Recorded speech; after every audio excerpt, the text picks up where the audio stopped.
সবার মন পড়ে আছে বিজেপির জয়ের আনন্দের দিকে, কিন্তু সত্যি কথা বলছি ভাই, আমার মন কিন্তু পড়ে আছে নেক্সট পঞ্চায়েত ইলেকশনে তৃণমূলের প্রার্থী কে কে হবে এই নিয়ে। আহা, সে কি একটা দিন ছিল। আমি এলাকার নেতা, সুতরাং আমি প্রার্থী হব, আমার ছেলে প্রার্থী হবে, আমার ছেলের বউ প্রার্থী হবে, আমার ভাগনা ভাগ্নি এরা সবাই প্রার্থী হবে, আমার দিদি শাশুড়ির মাস্তুতো ঘরের পিস্তুতো বোন ও প্রার্থী হবে। সে একটা আলাদা লেভেলের ব্যাপার ছিল ভাই।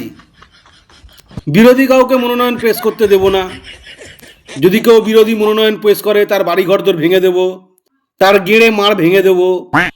আমি বিনা প্রতিদ্বন্দ্বিতায় জিততে চাই।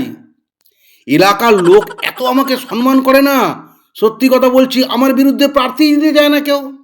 এলাকার লোক মনে করে আমি এই এলাকার ডাক্তার এপিজে আব্দুল কালাম, এত সম্মান করে। আমার বিরুদ্ধে তাই কেউ প্রার্থী হতে চায় না, ওই জন্য আমি বিনা প্রতিদ্বন্দ্বিতায় জিতি। আমরা গ্রাম সভায় জিতবো, সমিতিতে জিতবো, জেলা পরিষদে জিতবো, কোনো রকম বিরোধী থাকবে না। আরে বিরোধীরা থাকলে আর এক জ্বালা, এই কাজটা ঠিক হচ্ছে না, ওই কাজটা এরকম করো, ওই কাজটা এরকম হলে ভালো হতো।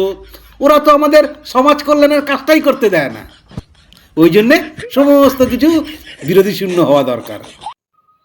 এর আগের যে পঞ্চায়েত ইলেকশনে টিকিট নিয়ে তৃণমূলের মধ্যেই মারামারি, এই আমি টিকিট নেব, এই আমাকে টিকিট দিয়ে, আমি টিকিট নিলে সবচেয়ে ভালো হবে, আমি প্রধান দাবিদার টিকিটের। মারপিট এবারও হবে। তোর হিম্মত কি করে হলো আমাকে টিকিট দেওয়ার? ভাই আমি সময় পাচ্ছি না ভাই, সত্যি কথা বলছি, আমি সময় পাচ্ছি না। আরে ওকে দে না, ওকে দে না, ও হচ্ছে সবচেয়ে ফিটেস্ট ক্যান্ডিডেট।